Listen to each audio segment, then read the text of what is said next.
Assalamualaikum warahmatullahi wabarakatuh. Alhamdulillahi rabbil alamin wa bihi nasta'inu ala umuri dunya waddin wa ala alihi wa sahbihi ajma'in, amma ba'd.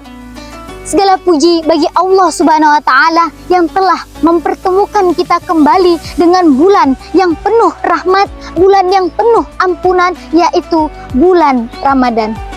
Salawat serta salam semoga tercurahkan kepada Nabi Agung Muhammad Sallallahu Alaihi Wasallam, keluarga, sahabat, dan seluruh umatnya hingga akhir zaman. Hadirin dan parfai rahimakumullah, kita hidup di zaman yang berbeda dengan generasi sebelumnya.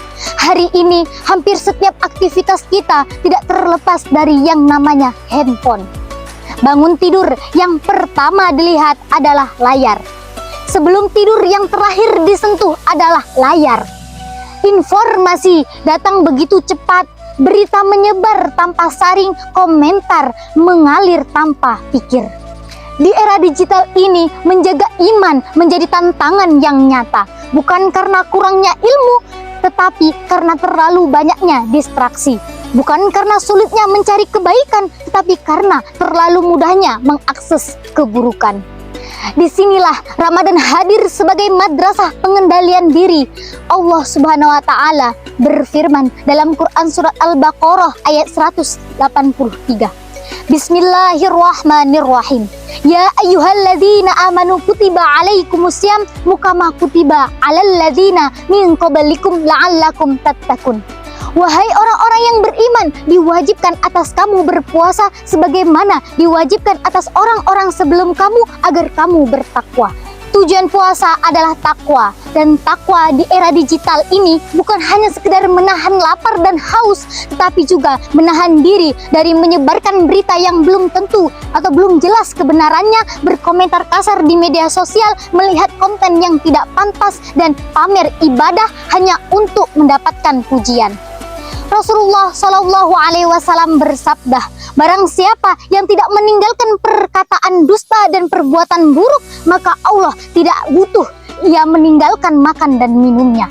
Hadis riwayat Bukhari nomor 1903.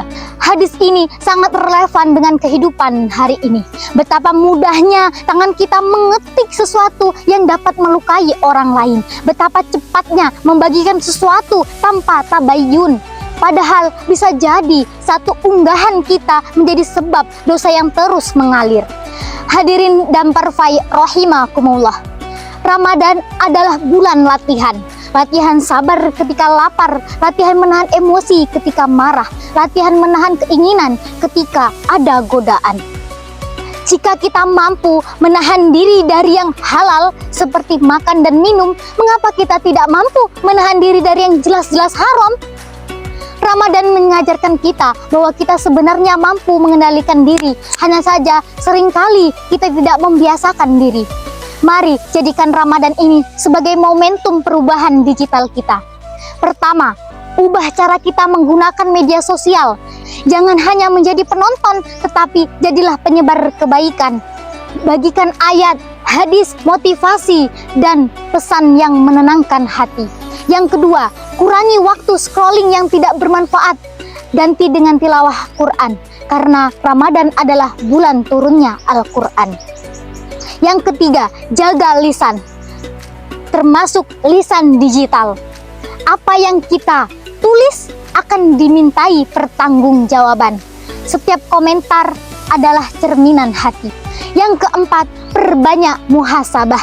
Jangan sampai Ramadan hanya ramai di status tapi sepi dalam sujud.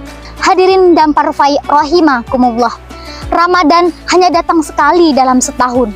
Kita tidak pernah tahu apakah Ramadan kali ini adalah Ramadan terakhir kita, maka jangan disia-siakan. Bayangkan jika setelah Ramadan kebiasaan baik tetap kita jaga, sholat tepat waktu tetap konsisten, tilawah tetap rutin, sedekah tetap berjalan, media sosial tetap bersih dari keburukan. Itulah tanda Ramadan kita berhasil. Jangan biarkan Ramadan berlalu tanpa perubahan. Jangan sampai yang berubah hanya jadwal makan, tetapi hati kita tetap sama. Jangan sampai yang sibuk hanya konten Ramadan, tetapi ruhiyah kita kosong. Semoga Ramadan kali ini benar-benar menjadikan kita pribadi yang lebih bijak dalam bermedia, lebih kuat dalam iman, lebih lembut dalam berkata, dan lebih dekat kepada Allah Subhanahu wa Ta'ala. Semoga Allah menerima puasa kita, mengampuni dosa-dosa kita, dan menjadikan kita hamba-hambanya yang bertakwa. Mungkin itu saja yang dapat saya sampaikan. Kurang dan lebihnya saya mohon maaf, dan kepada Allah saya mohon maghfirahnya. Dari saya, unzur maqala wala tanzur manqala. Wallahu muwaffiq ila aqwamit thoriq. Assalamualaikum warahmatullahi wabarakatuh.